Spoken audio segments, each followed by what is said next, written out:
انا سني يعتبر صغير بالنسبه للثواني القديمه ديت، طبعا بيبقى عندها ذكريات تسمع منهم.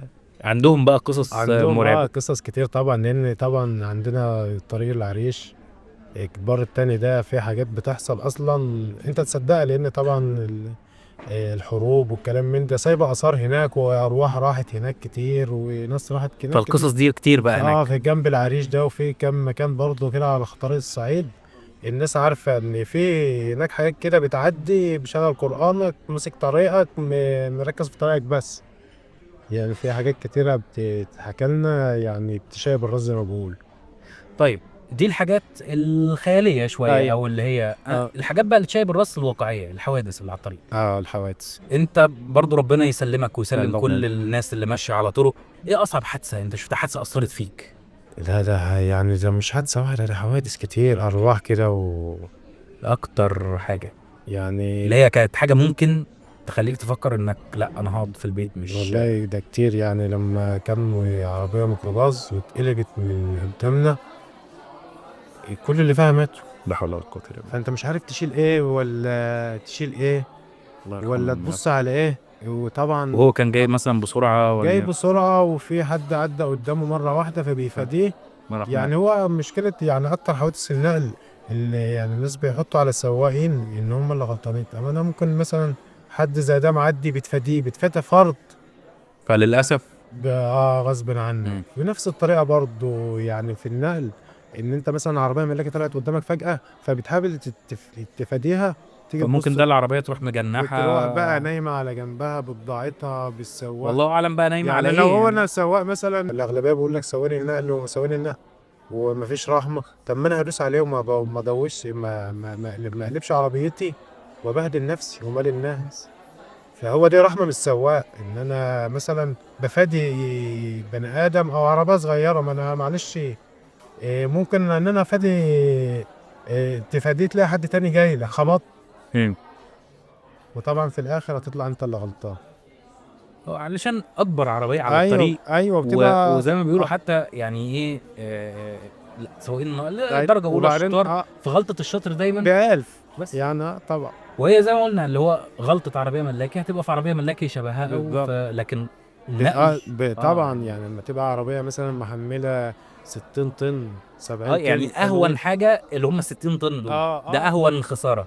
لكن هي لا قدر الله بقى لو ريحت هتريح على كام عربيه. ايوه بالظبط. هتاخد كام عربيه لحد ما تقف، لان انتوا بالظبط. ما بتقفوش فجاه. مع انت بنقف في هوا يعني، والدوسة الفرامل دي غير اما الدوسة اللي انت مظبط نفسك عليه. يعني الدوسة المفاجأة دي مش زي الدوسة بقى اللي انت مظبط حالك وهتهدي لا، الدوسة المفاجأة دي ما يعني بتلاقي العربية ما مش بتديك الأداء المظبوط. فطبعا انت محمل 60 طن او 90 طن، فدول بيزقوك. فانت بيزقوك حتى انت على عايز العربيه تقف بس انت مش قادر تقف. بتقف طبعا. ففي بضاعة وفي بتشد. كانت في فيديوهات كتيره لفكره العربيات المحمله البقر الحديد. انه حتى لو وقف فجاه البقره دي لا قدر ايوه الله ما بتروح طالعه بتشيل السواق الكابينه وبتنزل على الطريق بتنزل على بقى الارض. بقره فقاعده ماشيه. ده شغلانه خطر اللي هي البقر. لازم السواق بيكون مأمن نفسه كويس. السرعات ما يبقاش في سرعات، عشان الدوسه المفاجئه دي لا قدر الله بتزعله، يعني بتزعل العربيه. بس انت كانت في كارته معينه على الطريق الاقليمي الاقليمي ولا الاوسطي؟ الاوسطي والاقليم الاثنين برضو عندنا مشاكل ايه اللي عليهم. قول لي ايه مشكله الكارته دي؟ المشكله يعني ده منزل العربيه جايه محذوفه بالاوزان بتاعتك دي. ما يعني ده يعني مش غلطه سواق واحد. يعني لو غلطه سواق واحد هتبقى مره اتنين، لكن احنا كل فتره بنصحى على مش على يعني هو حادثه. انت بتطلع مطلع وبعدين انت عند المنزل على طول في المنزل كارت. بقى منزل كده العربيه. طبعا السواق مثلا لو مش عارف اللي دي الكارته هنا بالظبط، مش هيلحق مش يفرمل او هيلحق. هيدخل في الكارت. هيتفاجئ مثلا الكارته موقفه العربيات طبعا عشان تقطع وكده، فبتبقى عامله زحمه. فتفاجئ بالزحمه بتاعت فتفاجئ بقى العربيات. الدوسه المفاجئه دي مع الحموله لا قدر مع الله ممكن ما المنزل. يلحقش. ما يعني هو السواق مش عاوز يدمر نفسه، وده موتة دي مش لعب عيال. يعني ده روح وراجل سايب اهله وسايب بيته، ما نفسش اللي هو يأذي حد.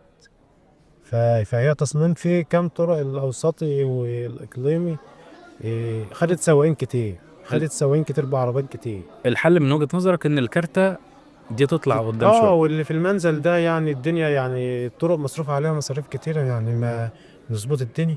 مم. يعني في حاجة مثلا، يعني لو حادثة واحدة ماشي نقول ده حادثة ما دام واحدة بتحصل وعدت، كتير يبقى لكن في ده مشكلة تكرار في تكرار تكرار، مش عيب بقى سواقين، ده عيب مم. طريق. عارف في الصين اظن كنت حتى شايف كام فيديو للموضوع ده. أيوة. عملوا فكرة ان يبقى في حارة 5 أو حارة بطيئة دي حارة زيادة دي ما اصلا يعني رمل. للتوقف المفاجئ، عندك عطل في الهواء، شوف ان احنا بنتكلم فيه، هم بره هناك بيدرسوه بينفذوه. يعني انا عندي مشكلة في هواء العربية او فتروح داخل في الحارة دي على طول الرمل هيوقفك. بتوقفك، لكن احنا في نفس عندنا الوقت التكاليف ما مش اظن انها تبقى حاجة. لا مش كتير، يعني حارة ومجهزينها بالرملة وبالحاجات، يعني حاجات ابتدائية. ومضوفة ان دي الطوارئ النقل ان لو في يعني في امريكا، في الصين، في دول كتير. عندنا خاصة ما شفناهاش. ممكن تفتكر لو عملنا حل بسيط زي ده يبقى ايه مثلا عندنا حل يلحق السواق ويلحق برضو الملاك اللي قدامه مثلا؟ ايوه طبعا، ما هو ده حل كويس. يعني الناس ده متقدمين كتير كتير في الطرق برضو، في ارواح الناس، بيحافظوا على ارواح الناس. فده بديل مثلا في مكان، ان انت مثلا منزل كلام من ده، ممكن يعني في المنزل دوست الفرامل كده انت ماشي على هوا معاك، يعني دوست الفرامل مش باكم ولا زي العربيات الملاكه ولا كده، لا ده هوا. فانت مع دوست الفرامل بتقعد تدوس الهوا، ما عادش هوا بقى، ما عادش معاك فرمله. لو الهوا ده خلص خلاص. ما انت ماشي على شويه هوا، مفيش هوا، مفيش فرامل. تخيل بقى لما تبقى محمل 60 طن ومفيش معاك فرامل، هتروح فين؟ فده حل زي ده يبقى سريع حاجة ان ده العربية طبعاً تغرز خلاص. بالظبط كده، ومفيش اي خسائر، والعربيه تطلع بسلام والسواق يطلع بسلام، والامور هتبقى تمام. نتمنى نشوف حاجات زي كده عندنا. يعني هتبقى فكرة جميلة. طيب. طيب انت قلت لي ان السواق بيبقى خبرة في كل حاجة. انا عرفت ان في بعض انواع العربيات الحديثة نوعا بيبقى فيها كمبيوتر.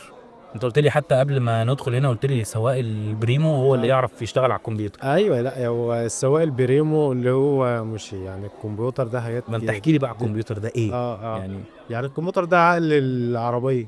يعني في ايه بيطلع لك ايه؟ بتعرف تتعامل معاه ازاي؟ يعني اعطالك، يعني مثلا عندك اي عطل، يعني ما دام انت خبره بتخش على التشخيص وتجيب العطل بتاعك انهي بالظبط. يعني كان في البي اس بيحدد لك العجله ان هي اللي فيها مشكله. البي اس ده اللي هو ضغط دي الفرامل. دي الفرامل.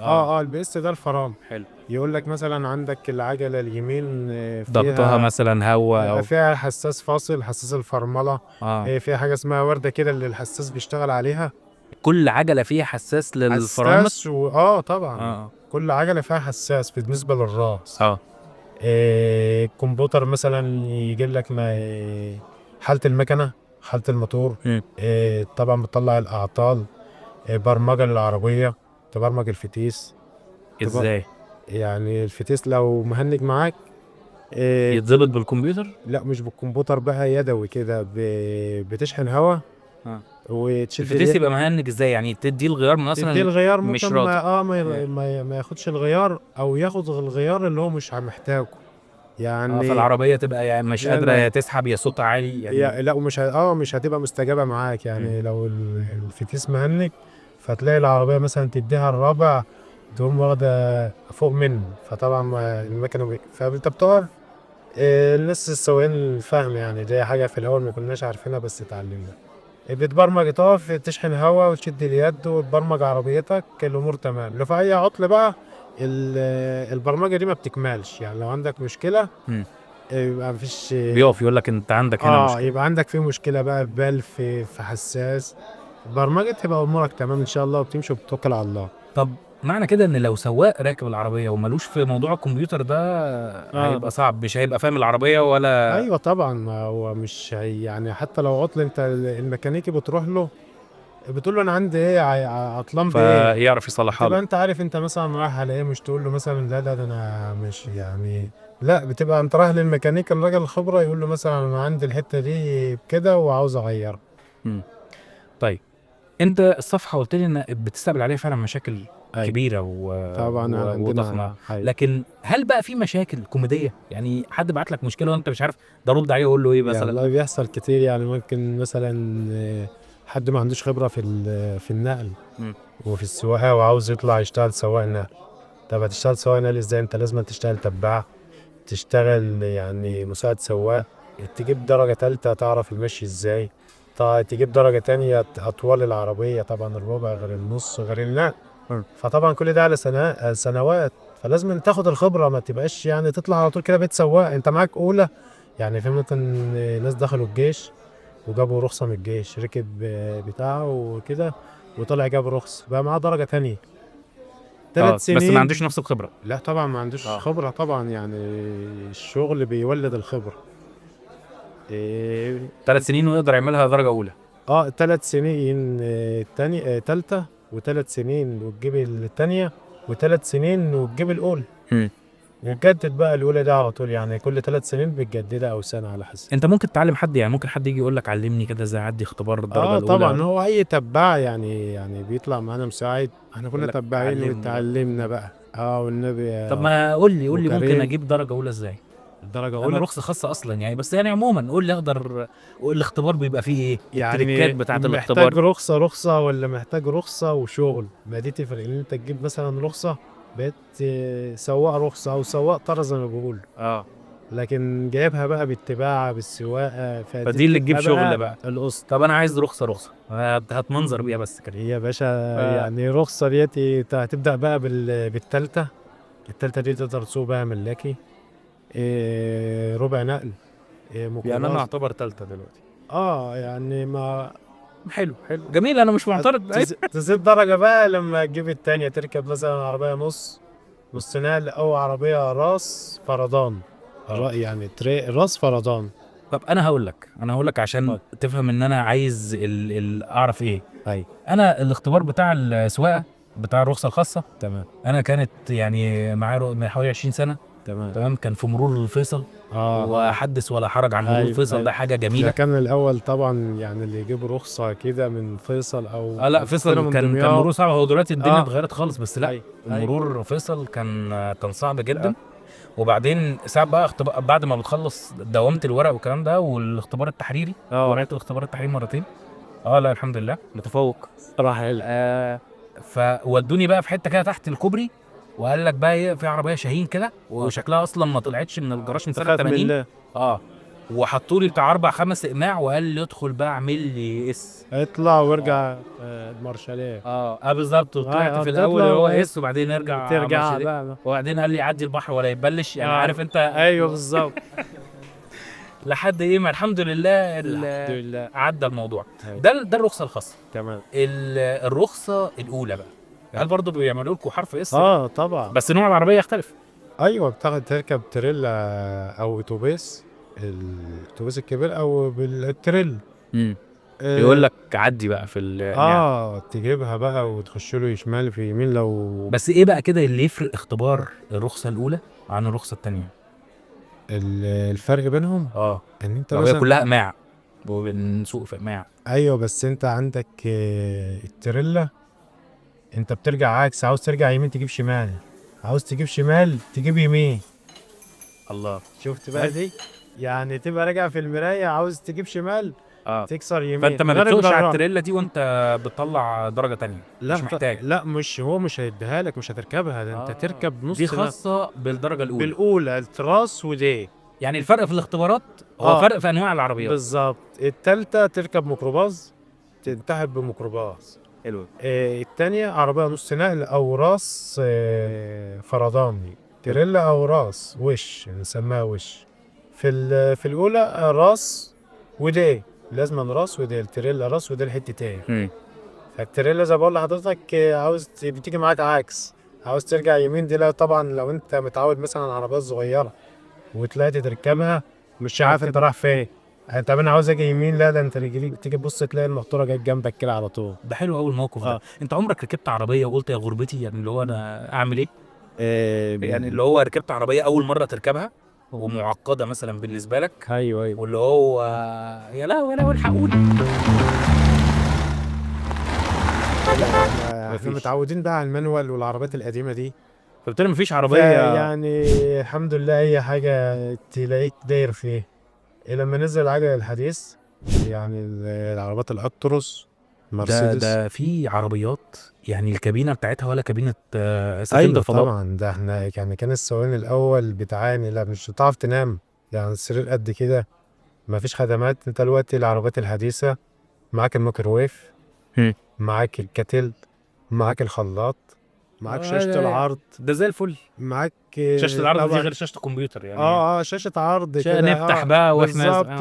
وطبعا احنا جه عندنا الجماعه اللي هم بيسافروا بره، السواقين بتوع بره، وكان عجل تركيا دي عندنا فتره هنا، فكانوا طبعا معاهم الدش، ينزل بقى يقف قدامنا ايه كده في ده؟ الجمرك، اه معاه الدش يحطه قدام العربيه، ومعاه الشاشه جوه، وقافل على نفس في ستايره، التلفزيون يعني معاه اكله ومعاه شربه وعاي. قنواته الحلوه بالظبط.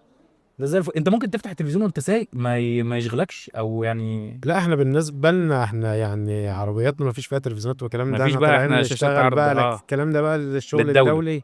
الشغالين الدولي بيقعدوا مثلا يقعد في الجمرك بالاسبوع فيا بالاثنين عيني بالشهر، لازم لازم معاه مطبخه ومعاه تلاجته، معاه شاشته، معاه طبعا التليفون ده ميسر حاجات كتير، والنت ده طبعا ايه بتقرب البعيد.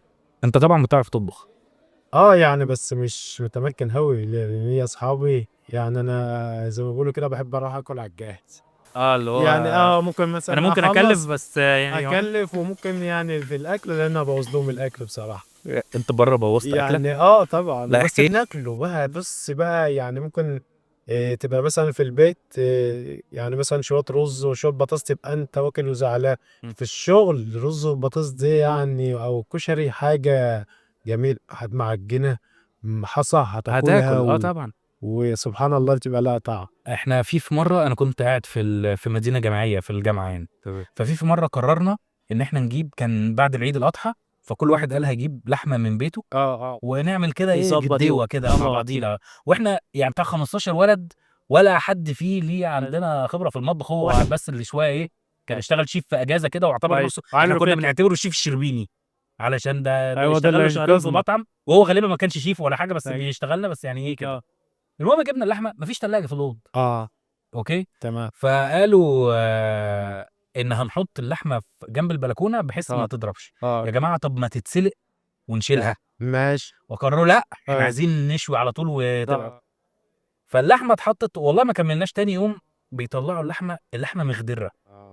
فقلت لهم دي باظت يعني خلاص. قال لك لا هتتاكل، دي لحمه عشان سيبها لحمه يعني نشرب شوربه. احنا الاسره الكريمه لو عرفت ان اللحمه خضرت وما اتاكلتش تبقى يعني. فتتاكل ازاي يا جدعان؟ دي لحمه يعني باظت، وبعدين بوظان اللحمه ما فيهوش معلش، ما فيش صحيح. هناكل هنروح على المستشفى. قال لك هتتاكل. ايوه هتتاكل. عايز اقول لك صرفوا ثمن اللحمه توابل، يعني يعني توابل كأنه ده وبصل وبرده خارجه صينيه غريبه كده طبعا ولون عجيب وكلوها. هتاكل، ما عندنا بيحصل ما أكتر حصلش من حاجه كده. الحمد لله يعني، أنا ربنا عارف. خلف ظني، بس الحمد لله الحمد لله الأمور- المعدة المصرية يعني بتستعمل الحمد شوية. لله الحمد الحمد لله. لله. بس موضوع بوظان الاكل ده ايوه يعني برضو بيحصل منه مواقف. فانا انت بوظت لهم اكل قبل كده؟ أيوة يعني عملوا فيك ايه؟ يعني كانت ايه الاكله اللي باظت؟ أنا أكلت لوحدي. طب ده حلو، ده فكنت مكسب جعان يعني. بس ما رضوش ياكلوه. كانت ايه الاكل؟ يعني كان كشري وبطاطس بقى، بس أنا الرز عجن مني، فاهم طبعا.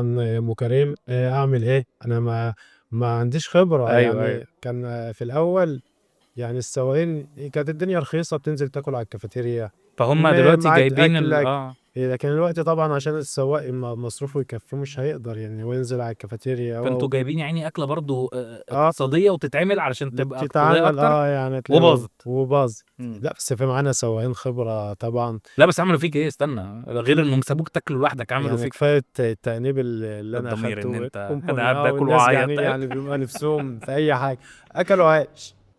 يا عيني. بس تمام. بس في سواقين تانيين بقى اللي هم لا، في معانا سواقين بريمو. خبرة، تحب إن أنت تاكل من إيده كده، مم. تستنى إن أنت، في ناس تحب إن أنت تزاملها وتمشي معاها، روحها خفيفة، تقف تلاقيه كده نضيف في نفسه، معاه بوتاجازه، معاه تلاجته، شيف طالع على الطريق ده شيف. يعني في سواقين معانا بتعمل محشي، تعمل بط، حاجات كده يعني ممكن ما تتعملش إلا في البيت.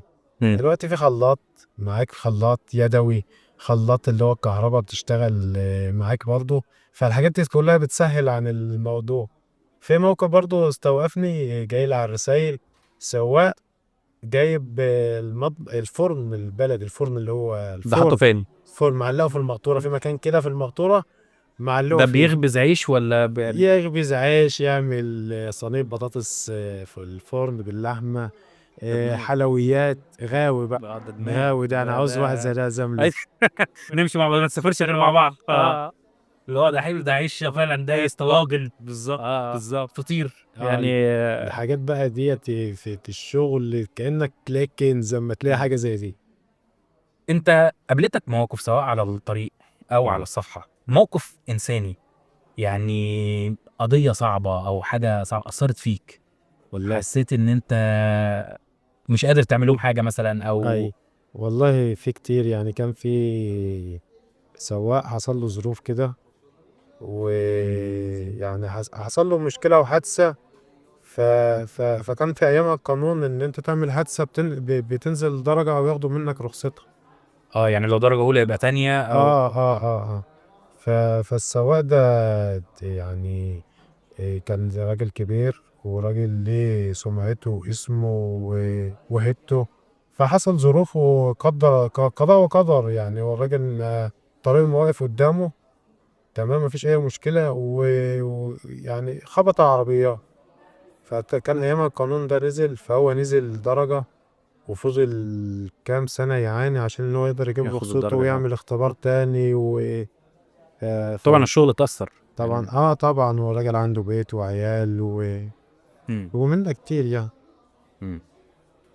طيب انت موقف كده حصل لك، انت بتبقى في طريق لوحدك يعني مش معاك غير ربنا، أيوة. ولا انت دايما بيبقى معاك تباع؟ لا مش دايما طبعا، فمعظم مش الوقت لوحدك يعني لوحدي انت حسيت ان بينك وبين ربنا كده مفيش حجاب، حصل موقف صعب ورحت بص للسما كده وقلت يا رب، وحسيت انه استجاب في نفس الوقت؟ والله والسواقين عموما ماشي يعني رصيد صدروني ده، انت كل يوم مش كل لحظة بيحصل قدامك مشكلة، حد طلع قدامك معلش. في عندنا برضو مشاكل كتير بتقابلنا، اللي هي التكاتك، التوك توك ده توك يبقى تبقى طالع على ماشي الطريق بأمانة السريع. الله، تيجي تبص تلاقي ده جه منين ما تعرفش، الموتوسيكلات الحاجات دي كلها. واظن بيبقى صعب انك تشوفه يعني، لو بعيد بقى وبالليل مفيش رؤية مش هتشوفه اصلا يعني حاجة كده ما بتشوفهاش، انت مركز مثلا على طريقك حد معدي عربية نور، فبتتفاجئ بقى بالتكاتك دي تطلع مثلا في الطريق الزراعي والكلام ده،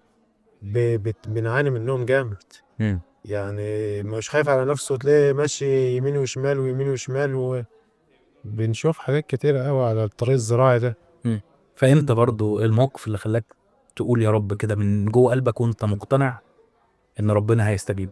والله يا باشا احنا كنا نازلين منزل ومحملين تقيل، يعني منزل كبير، الفرامل ما جابتناش، بتدوس فرامل مش بتدوس فرامل بقى المنزل والعربية محملين تقيل بتحدفك، واخر الطريق الطريق واقف، ففي عربيات ففي بقى عربيات. يا رب يا رب يا رب يا رب، يعني سبحان المنجي ان انت وقفت قبل العربيات دي مفيش والعربية ان انت وقفت ازاي؟ وقفت سبحان الله. انت بقى مع فرملتك وبتقدر تهدي العربية من الفتيس ان انت تعكس لها. يعني انت لو ماشي على السرعة الثالثة تنزل تنزل تانية. طبعا، هو في يعني لو السواق مش متمكن ممكن يكسر الفتيس بحركة زي دي، فانت بتهبط العربية بالغيارات. انت واخد مثلا الثامن، العربية النقل 8 معانا غيارات. 8 غيارات وفي 12 غيار في العربيات الحديثة، تمام. بتبدأ بقى تهديها واحدة واحدة بالغيار، بس طبعا مفيش أعصاب بقى وانت شايف انك بتقرب بتقرب للموت بعينيك، وبتشوف بقى أولادك قدامك، بتشوف عيلتك قدامك، تقول يا رب يا رب أنا بقى اللي بيعمل. الحمد لله الحمد لله. والله ربنا يستر طريقك دايما. اللهم آمين يا انا رب اتبسطت بيك. جدا جدا الله يبارك جدا لك بالقعده معاك. والله يا باشا الشرف لينا يا ريس. لا بجد والله اتشرفت واتبسطت، وحكاوي جميله، وحكاوي كمان اللي انت مجمعها جميله، فكانت قعده حلوه قوي. انت اخر حاجه تحب تقول حاجه سواء لزمايلك السواقين أيوة. او تقول حاجه عموما نفسك توصل او صوتك يتسمع فيها؟ والله يا باشا ده كتير يعني لو قعدنا نتكلم مش هنخلص. يعني بالنسبة للسواقين زمايلي احنا يعني الصفحة بتاعتنا اسمها سواقين بلدنا شطار، نتمنى كل السواقين تبقى حلوة وشاطرة. مم. تمام، يعني عندنا يعني نقول الحلو واللي لنا واللي علينا برضو. يعني احنا معانا يعني بيجي لنا على الصفحة شكاوي من السواقين لبعضها. يعني مثلا السواق عامل نور مبهر فطبعا بيضايق اللي وراه. السواقين مثلا بتيجي مثلا في دور انت ملتزم بدورك، فبتيجي مثلا اللي هو عامل بقى فيها مفتح يخش يقطع عليك يأخرك.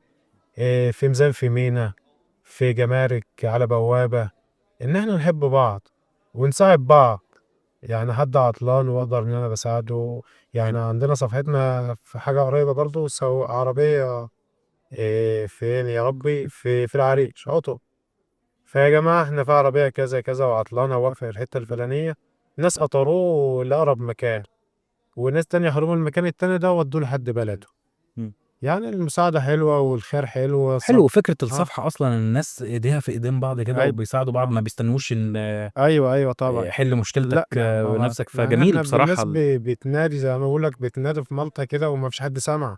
فاحنا بنحاول إن احنا نقرب بس ندي خطوة مع الناس. جميله جدا فكره يعني وعندنا الصفحه. برضو الوفيات لو كان مثلا سواق توفى الناس تلموا له بقى مثلا بترحم او عليه، واللي يعني ظروفه تعبانة عندنا برضو ناس اللي تقدر عليه بتساعده. تمام، وبننزل مثلا صور للسواقين مع عربياتها في رحلاتها، بنديهم حافز كده لما يبقى متغرب ويلاقي نفس صورته نزلت على على هيتبسط. الفيسبوك كده وكلمتين حلوين. فبنحاول يعني ايه ندي للناس امل شويه. لا ده فكره حلوه جدا، وان شاء الله الصفحه تبقى اكبر واكبر ان شاء وتتشهر الله في اكتر الخير ان شاء ويبقى الله. ليها دور اكبر في دعم السواقين ان شاء ان الله. شاء الله في الخير انا دايما. اتشرفت بيك الله يا يبارك استاذ فيك. تامر، الله يبارك وان فيك. شاء الله دايما كده ربنا يستر طريقك وينور طريقك. الله يبارك. و خلي بالك في ناس كتير بتزعل من كلمة اسطى، بتقول لك يا اسطى لا لا الاسطى اسطى. الاسطى ده اه اسطى باشا. ايوه، ما اسطى الاسطى باشا. اصلا هي كلمه اعتقد ان ليها اصول تركيه، وهي معناها الاعلى رتبه بالظبط في مهنته. بالظبط مم. بالظبط. فاتشرفت بيك جدا يا الشرف اسطى لنا يا تامر، ريس والله. وبجد كانت حلقه جميله. يا باشا والله ده انا مبسوط من اللقاء بتاع حضرتك ده، ان احنا حبيبي. نهتم بالسواقين وبمشاكلهم. يعني في عندنا لو فتحنا المشاكل ولا فتحنا يعني ده عاوزين هنسمع حلقات قصص ان حلقات. شاء وان الله شاء الله مع باذن بعضنا الله في اللي جاي. وفي الخير ان شاء الله يا باذن ريس. الله. تحت امرك يا شيخ. نتمنى تكون الحلقه ان شاء الله جميله، واستنونا ان شاء الله في حلقات تانية جديده من على جنب.